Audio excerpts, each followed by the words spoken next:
الحمد لله رب العالمين والصلاة والسلام على سید الانبیاء والمرسلین اما بعد۔ اگلا باب ہے باب الحیاء فی العلم، علم کے اندر شرم سے کام لینا، اس کا بیان کہ یہ درست نہیں ہے۔ سوال کرنے میں، سیکھنے میں جو ہے وہ شرم کوئی اچھی چیز نہیں ہے۔ تو امام مجاہد کا قول لے کر کے آئے ہیں جو تابعی ہیں اور حضرت ابن عباس کے شاگرد ہیں۔ وقال مجاہد لا يتعلم العلم مستحین ولا مستکبر، دو لوگ علم حاصل نہیں کرتے، ایک تو حیا کرنے والا اور دوسرا تکبر کرنے والا۔ حیا کرنے والا شرم کے مارے وہ علم کو حاصل نہیں پوچھ پاتا، سوال نہیں کر پاتا اور جہالت پہ چلتا رہتا ہے، اور تکبر کرنے والا وہ سوال کرنے کو اپنی انا کے خلاف سمجھتا ہے، کسی کے ساتھ، کسی کے سامنے دو زانو بیٹھنے کو اپنے مرتبے کے خلاف جانتا ہے، یوں وہ بھی علم سے محروم رہتا ہے۔ وقالت عائشۃ، اما عائشہ فرماتی ہیں رضی اللہ عنہا، نعم النساء نساء الانصار، عورتیں جو انصار کی ہیں وہ بہترین عورتیں ہیں۔ لم یمنعہن الحیاء ان یتفقہن فی الدین، ان کو حیا اس بات سے نہیں روکتا کہ وہ دین کی سمجھ حاصل کریں، دین کی کا فہم حاصل کریں۔ پھر حدیث لے کر آئے ہیں ام سلمہ سے رضی اللہ تعالی عنہا، وہ فرماتی ہیں جاءت ام سلیم الی رسول اللہ صلی اللہ علیہ وسلم، ام سلیم جو ہیں وہ نبی کریم صلی اللہ علیہ وسلم کے پاس آئیں اور انہوں نے آ کر کے پوچھا، فقالت یا رسول اللہ ان اللہ لا یستحیی من الحق، کہنے لگی اے اللہ کے رسول صلی اللہ علیہ وسلم، اللہ بے شک حق بات کہنے سے نہیں شرماتا، حق بات کو بیان کرنے سے نہیں شرماتا۔ فہل علی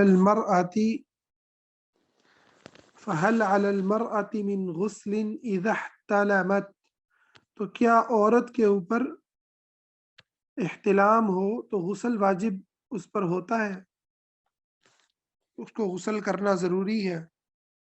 فقال رسول اللہ صلی اللہ علیہ وسلم، حضور صلی اللہ علیہ وسلم نے فرمایا، اذا رأت الماء، ہاں اس صورت میں کہ جب وہ پانی دیکھے، جب اس کو واقعتاً احتلام ہو اور وہ پانی دیکھے تو اس صورت میں اس پر غسل کرنا فرض ہے۔ فغطت ام سلمہ، تو ہماری جو ماں ہے ام سلمہ رضی اللہ عنہا، انہوں نے شرم کی وجہ سے اپنے چہرے کو ڈھانپا، چھپایا، تعنی وجہہا، وقالت یا رسول اللہ او تحتلم المرأة، اور وہ فرمانے لگی شرم کرتے ہوئے کہ اللہ کے رسول صلی اللہ علیہ وسلم، وتحتلم المرأة، کیا عورت کو بھی احتلام ہوتا ہے؟ قال نعم تربت یمینکی، حضور نے فرمایا تیرے ہاتھ مٹی، دائیں ہاتھ دائیں ہاتھ خاک آلود ہوں، مٹی میں ان کو مٹی لگے، یہ ایک انداز ہے، عربی کا ایک اسلوب ہے دعا دینے کا۔ فبما یشبہھا ولدھا، تو اس کا جو لڑکا ہے وہ اس سے کیسے ملتا ہے، اس کی جو شباہت ہوتی ہے وہ عورت کے ساتھ کیسے ہوتی ہے؟ تو یقیناً عورت کا بھی پانی ہوتا ہے تو جو ہے عورت کی سے اس کی تشبیہ، شکل جو ہے بچہ اپنی ماں کی جو ہے اس سے ملتا جلتا ہے، یا ملنے جلنے سے دو چیزیں مراد ہیں، رنگ میں بھی مل سکتا ہے اور نئے نقش کے اندر بھی مل سکتا ہے۔ بعض بچے اپنے نئے نقش میں والد پر ہوتے ہیں لیکن اپنے کلر میں جو ہے ماں پہ ہوتے ہیں، اور اسی طرح بعض بچوں کے نئے نقش بھی ماں پر ہی ہوتے ہیں۔ تو اس کا مطلب یہ ہے کہ دونوں طرف سے جو مواد ہے وہ عورت کی انسان کی تخلیق میں ایک کردار ادا کرتا ہے۔ تو یہ حدیث ہے جس میں علم حاصل کرنے کے حوالے سے ایک جو ہے وہ ذکر ہے کہ حیا انسان کو علم سے نہ روکے، انسان کو پوچھ لینا چاہیے جو بات اس کو پتہ نہ ہو، اور اس کا یہ معنی نہیں ہے کہ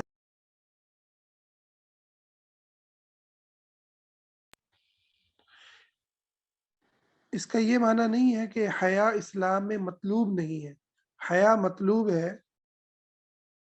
حیا جو ہے اللہ رب العزت کے ناموں میں سے ایک نام بھی ہے، یعنی اللہ کی صفات میں بھی ہے، اللہ کا نام ہے ان اللہ حی، اللہ تعالی حیا کرنے والا ہے، اور اللہ تعالیٰ کی صفت بھی بیان ہوئی ہے کہ وہ حیا کرتا ہے۔ تو اور حیا دین کا بڑا ہی بنیادی مصدر ہے، یا بڑا ہی بنیادی جو ہے وہ اس کے اندر مقام ہے۔ آپ نے فرمایا اذا لم تستحی فاصنع بما شئت، جب تم میں شرم نہ ہو، حیا نہ ہو، پھر جو چاہے مرضی کرتے پھرو۔ تو حیا دین ہے، حیا کو فرمایا الحیاء من الایمان، ایمان کا حصہ ہے۔ لیکن دین سیکھنے میں، حق کو بیان کرنے میں، حق کی گواہی دینے میں، اور جو بہت ساری وہ چیزیں جو جہاں پر دین جو ہے وہ مطالبہ کرتا ہے سیکھنے کا، گواہی دینے کا، دعوت دینے کا، وہاں پر حیا جو ہے وہ پسندیدہ نہیں ہے، وہاں پر حیا قابل قبول نہیں ہے۔ اس لیے ایک روایت یہ بھی کی جاتی ہے لا حیاء فی الدین، دین میں یعنی دین کا سوال کرنے میں حیا نہیں ہے۔ شیخ ابن عثیمین کہتے ہیں کہ اس کا جو معنی ہے وہ درست ہے، دین کے بارے میں سوال کرنے میں کوئی حیا نہیں ہے۔ لیکن اگر یہ معنی لیں کہ دین میں ہی حیا نہیں ہے تو یہ تو غلط بات ہے، حیا تو ایمان کا حصہ ہے، لیکن دین کے بارے میں سوال کرنے میں حیا نہیں ہونا چاہیے۔ آپ کو پوچھ لینا چاہیے جو بھی ایسی بات ہو، وہ نکاح سے متعلق مسائل ہیں، میاں بیوی کے تعلقات سے متعلق مسائل ہیں، وہ نوجوانوں کے جو ہے وہ ان سے متعلق کچھ چیزیں ہیں جن کے اوپر ہمارے معاشرے میں بات چیت نہیں ہوتی، تو ان کے حوالے سے پوچھ لینا چاہیے کہ ان کا کیا حکم ہے۔ اچھا، اب یہاں پر سوال اٹھتا ہے کہ ڈاکٹرز تو یہ کہتے ہیں کہ جو عورت کا وہ بیضہ ہوتا ہے، ایگ ہوتا ہے، تو اس کے ساتھ جو ہے وہ انسان کی تشکیل ہوتی ہے، اس کی انسان کی تشکیل ہوتی ہے۔ تو اب اس کے اندر یہاں پر جو ہے وہ، تو ہم یہ کہتے ہیں کہ حدیث کے لفظ جو ہیں وہ یہ نہیں ہے کہ اس میں اس کا یعنی ان کا یہ معنی ان سے مراد لیا جا سکتا ہے کہ وہ ایگ جو ہے یعنی اس ایگ کی جو پیدائش ہے یا اس کا جو وجود ہے، ٹھیک ہے، اس کا کوئی تعلق ہو سکتا ہے کہ وہ اس پانی سے، اس رطوبت سے کوئی تعلق ہو، ٹھیک ہے۔ اور ایک اور علماء نے یہ بھی بیان کیا کہ یہاں تشبیہ مراد ہے، یہاں پر یہ نہیں کہا کہ وہ پیدا ہوتا ہے، بلکہ مشابہت کا ذکر کیا کہ وہ اس سے تشبیہ رکھتا ہے عورت سے۔ تو واللہ اعلم، چیزیں ایسی ہو سکتی ہیں جہاں پر ممکن ہے کہ میڈیکل سائنس نہ پہنچی ہو، اور کچھ چیزیں ایسی ہو سکتی ہیں جہاں پر وہ پہنچ گئی ہو۔ تو حدیث جو ہے وہ حق ہے، اللہ کا اور اس کے نبی کی فرمان حق ہے۔ اب وہ کیسے ہوتا ہے، کچھ چونکہ میری فیلڈ نہیں ہے، کوئی ڈاکٹر ہی بتا سکتی ہیں۔ اگر ڈاکٹر سائمہ یہاں پر موجود ہیں تو میں ان سے بھی چاہوں گا کہ میڈیکلی اگر کچھ اس کو مزید کھول دیں تو بہت اچھا رہے گا۔ تو کچھ تعلق ہوتا ہے ڈاکٹر صاحبہ، آپ بتائیں گی کہ ایگ کا عورت کے جو رطوبت ہے اس سے کوئی تعلق ہوتا ہے؟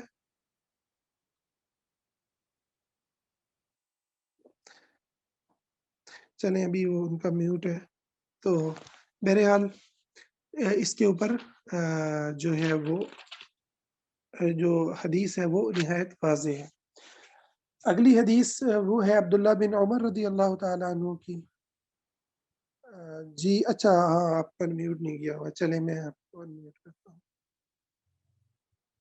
جی ہاں بات کریں. جی السلام علیکم. ریپیٹ کر دیں گے اس کو حدیث کو تاکہ اس کو کھولنا آسان ہو جائے.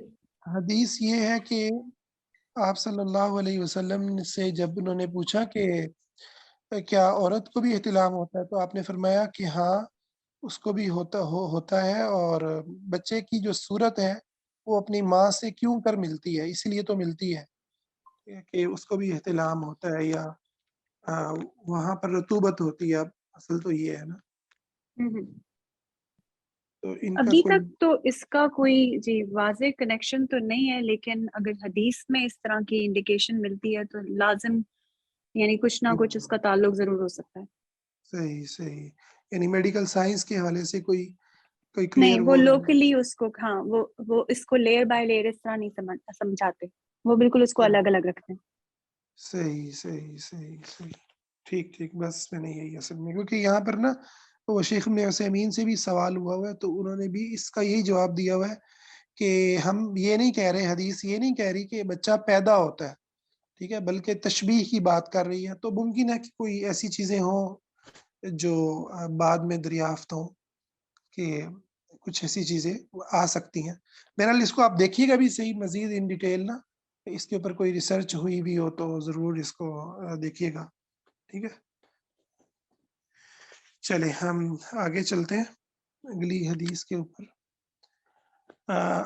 یہ وہ حدیث ہے جو پہلے گزر چکی ہے، جس میں آپ صلی اللہ علیہ وسلم نے پوچھا ایک درخت ایسا ہے کہ جو پتے نہیں گراتا اور اس کی مثال مسلمان کی طرح ہے، تو وہ کیا ہے؟ تو لوگوں نے، حدیث میں آتا ہے فوقع الناس فی شجر البادیہ، گاؤں کے درختوں کے بارے میں لوگ سوچنے لگ گئے. عبداللہ بن عمر کہتے ہیں میرے دل میں آئی کہ یہ درخت ہے، تو لیکن کہتے ہیں فاستحییت، لیکن میں نے شرم کی. تو رسول اللہ صلی اللہ علیہ وسلم نے فرمایا کہ وہ کھجور کا درخت ہے. تو جب عبداللہ بن عمر نے اپنے ابو سے یہ بات کہی تو انہوں نے فرمایا کہ اگر تم کہتے حضور کے سامنے جواب دے دیتے تو تم مجھے محبوب ہوتے، یہ زیادہ مجھے محبوب ہوتا کہ آپ کے پاس یہ اور یہ نعمت ہو، فلاں اور فلاں نعمت ہو. تو یہاں پر بھی شرم کو ناپسند کیا حضرت عمر نے، کہ ان کے بیٹے کا جو شرمانہ ہے وہ درست نہیں تھا یا بہتر نہیں تھا. اس کا مطلب ہے کہ بعض اوقات ہمیں اپنی شرم اگر زیادہ ہو، اس کے اوپر ہمیں کام کرنے کی بھی ضرورت ہوتی ہے، اس کو دیکھنے کی بھی ضرورت ہوتی ہے. تو شرم کا جو عنصر ہے اس کو ضرور دیکھنا چاہیے کہ وہ کہیں پر ہمیں لا علمی، جہالت یا ایسی کسی چیز کے اندر مبتلا نہ کر رہا ہو. ایک اور حدیث بھی آتی ہے بن ام سلمہ کی ہی ہے کہ آپ نے ان کو جب نکاح کا پیغام بھیجا، جب ان کے خاوند کی وفات ہو گئی، تو انہوں نے کہا کہ مجھے نا میرے اندر غیرت ہے، انہوں نے غیرت کا ذکر کیا. تو آپ نے فرمایا اللہ سے دعا کی کہ ان کی غیرت کو یعنی کم کر دے، جو اعتدال پر آ جائے. تو وہ پھر اس کے بعد وہ راضی ہو گئی اور حضور علیہ السلام کی زوجہ بنی. اس کا مطلب یہ ہے کہ اچھی صفت بھی بسا اوقات اگر زیادہ ہو جائے تو وہ غلط سائڈ پر چلی جاتی ہے نا. جیسے غیرت ہے، اب لوگ غیرت میں آ کے قتل کر دیتے ہیں، غیرت میں آ کے بہت کچھ کر لیتے ہیں.